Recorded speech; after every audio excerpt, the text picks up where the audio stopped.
আসসালামু আলাইকুম বন্ধুরা, কেমন আছো? আশা করি সকলেই ভালো আছো। তো তোমরা অনেকেই আছো যারা জানো না ফরেক্স মার্কেটে কীভাবে MT5 মেটাট্রেডার 5 কীভাবে বাই স্টপ সেল স্টপ এবং বাই লিমিট সেল লিমিট বসাতে হয়। অনেকজনে আছে জানো না, তাদের জন্য আজকের এই ভিডিওটি সম্পূর্ণভাবে দেখলে তোমরা buy stop sell stop limit order সম্পর্কে তোমরা আজকে জানতে পারবে। তো কথা না বাড়িয়ে ভিডিওটি শুরু করি। তো প্রথমে আমি মেটাট্রেডার 5টি ওপেন করে নিলাম। প্রথমে আমি ট্রেড অপশনে আসি। এসে দেখেন উপরে কর্নারে একটা চিহ্ন আছে, ওইটাতে ক্লিক করলে অর্ডার অপশনে নিয়ে যাবে। তো এখানে আমি ক্লিক করলাম। এখানে যে মার্কেট এক্সিকিউশন যেটা আছে এটাতে ক্লিক করলে ব্যক্তি অর্ডার দেখাবে, আমাকে শো করবে ব্যক্তি অর্ডার। তো এখানে আমি ক্লিক করলাম। তো এখানে মোট 60টি অর্ডার আছে। 60টি অর্ডার থেকে আমরা আজকে 5টির সম্পর্কে জানবো।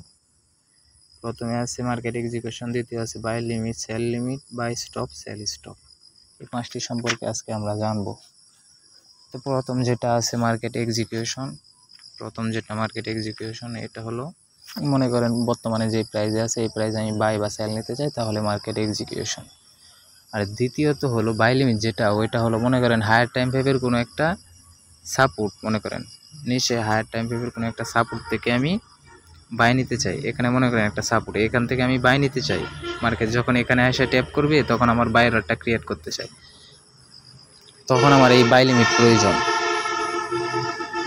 তো দেখায় মার্কেটে কিভাবে নিতে হয়।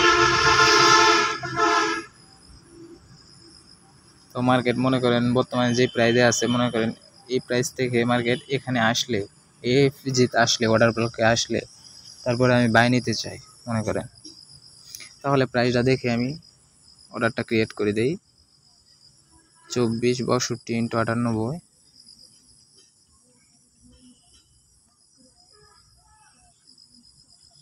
24 62 × 98।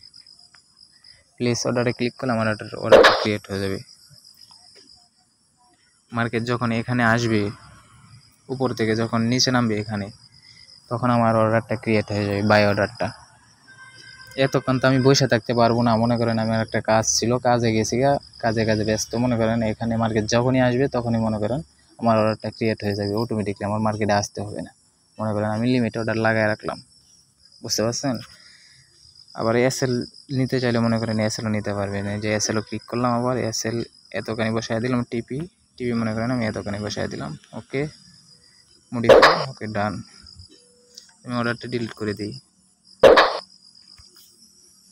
সেল স্টপটা কীভাবে কাজ করে, সেল লিমিটটা কীভাবে কাজ করে সেটা দেখবো। আবার দ্বিতীয় যেটা আছে সেল লিমিট একই, মনে করেন ও হায়ার টাইম ফ্রেমের কোনো এক রেজিস্ট্যান্স লেভেল আছে, ওইখান থেকে আমি সেল নিতে চাই মনে করেন, তাহলে এই সেল লিমিটের প্রয়োজন। মনে করেন চার্ট থেকে দেখায়, মনে করেন এই একটা লেভেল আছে, মনে করেন তো হায়ার টাইম ফ্রেমে যাই, দাঁড়ান, মার্কেটে দেখা যাচ্ছে না। মনে করেন মার্কেট যেই প্রাইসে আছে, মনে করেন এই একটা রেজিস্ট্যান্স লেভেল, এই লেভেলে যখন টাচ করবে তখন আমি সেল নিতে চাই মার্কেটে, তখন আমি সেল লিমিট অর্ডারটা বসায় রাখলেই আমার হয়ে যাবে। প্রাইসটা আমি দেখে নিই, 26 83 × 52। সেল লিমিট আমি ক্লিক করলাম,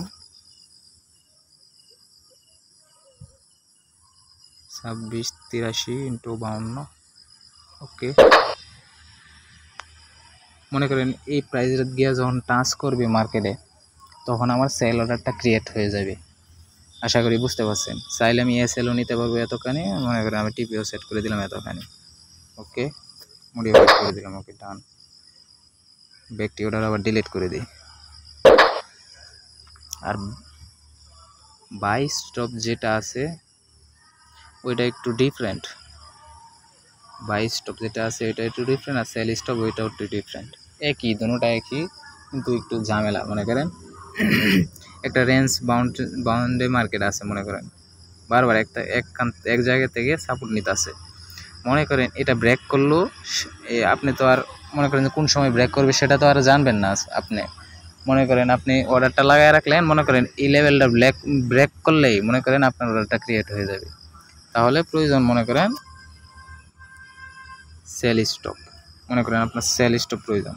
তাহলে আর মনে করেন হায়ার টাইম ফ্রেমের একটা সাপোর্ট থেকে মনে করেন বারবার সাপোর্ট নিতেছে, মনে করেন আট কামরা মনে করেন সাপোর্টটা ব্রেক করে দিল মার্কেট, তাহলে আপনার বাই স্টপটা প্রয়োজন। দেখায় মার্কেটে কিভাবে নিতে হয়।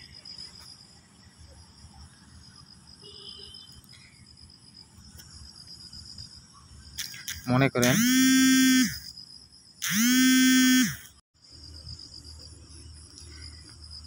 করেন মার্কেট এখান থেকে সাপোর্ট নিতে আসে বারবার, মনে করেন ধরে নিন এটা একটা সাপোর্ট, উপরে একটা সাপোর্ট না, ওইটা যখন ব্রেক করবে তখন আপনি ডিরেক্ট বাই নিতে চান, তাহলে আপনার বাই স্টপটা প্রয়োজন।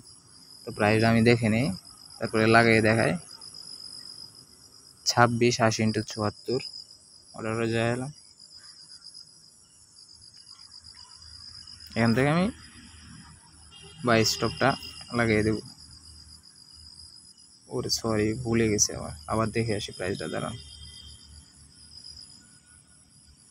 2682 × 32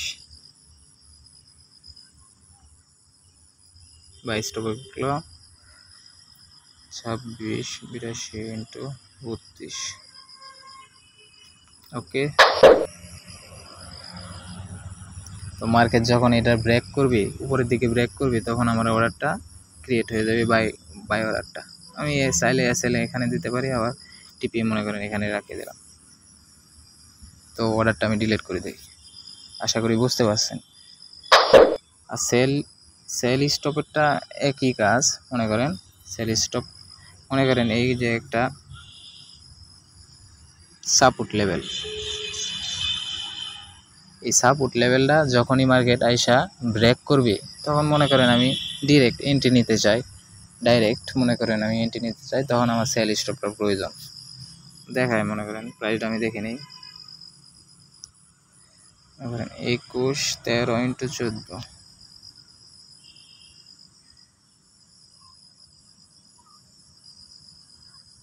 একুশ 13 × 14 ক্লিক করে দিলাম। এসএল আমি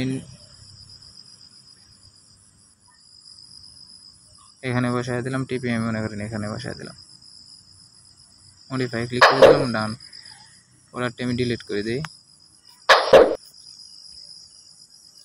আশা করি বুঝতে পারছেন, না বুঝলে আবারও বুঝাই দিতেছি আপনাদেরকে। মনে করেন এখান থেকে 5টা অর্ডার কীভাবে কাজ করে আবারও বুঝাই আপনাদেরকে। মার্কেট এক্সিকিউশন যেটা আছে ফার্স্টে, ওইটা মনে করেন মার্কেটে যে প্রাইস আছে এই প্রাইসে আমি বাই নিতে চাই, বাই বা সেল নিতে চাই, এটা হলো মার্কেট এক্সিকিউশনের প্রয়োজন, বুঝছেন। দ্বিতীয় যেটা আছে বাই লিমিট, মনে করেন হায়ার টাইম ফ্রেমের একটা সাপোর্ট লেভেল আছে উপরে, মনে করেন এই যে একটা সাপোর্ট লেভেল ধরে না, এখানে যখন মার্কেট গিয়ার ট্যাপ করবে তখন আমি সরি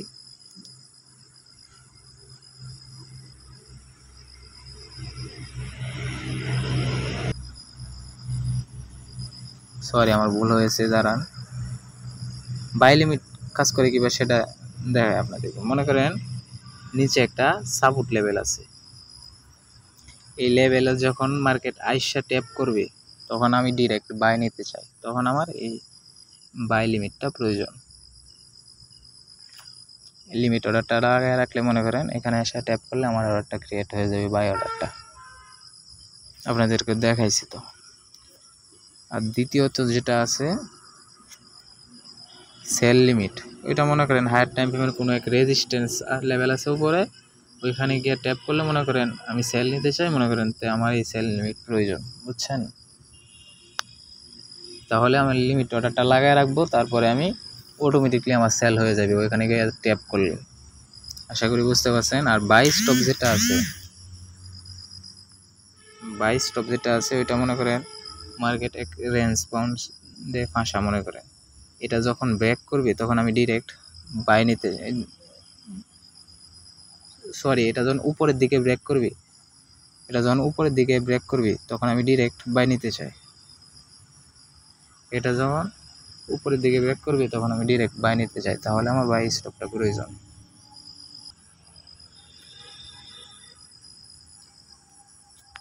আর সেল স্টপটা কীভাবে কাজ করে সেটা হলো, মনে করেন বারবার মার্কেট এখান থেকে মনে করেন সাপোর্ট নিতেছে, মনে করেন এই সাপোর্টটা যখন ব্রেক করে দিবে ডাইরেক্ট, মনে করেন আমি সেল নিতে চাই, তাহলে আমার এই সেল স্টপটা প্রয়োজন। আপনাদেরকে দেখাইছি তো, মনে করেন এখান থেকে আমি মনে করেন এই লেভেলটা ব্রেক করলে, মনে করেন এই লেভেলটা ব্রেক করলে মনে করেন আমি সেল নিতে চাই, তাহলে মনে করেন এই লেভেলের প্রাইসটা দেখে তার উপরে আমি প্রাইসটা সিলেক্ট করে দিলাম, বসাই দিলাম, অর্ডার ক্লিক করলাম, অর্ডারটা দিয়ে দিলাম, হয়ে গেল। আশা করি বুঝতে পারছেন। যদি না বুঝেন তাহলে ভিডিওটি আবার সম্পূর্ণভাবে দেখেন, আশা করি বুঝতে পারবেন।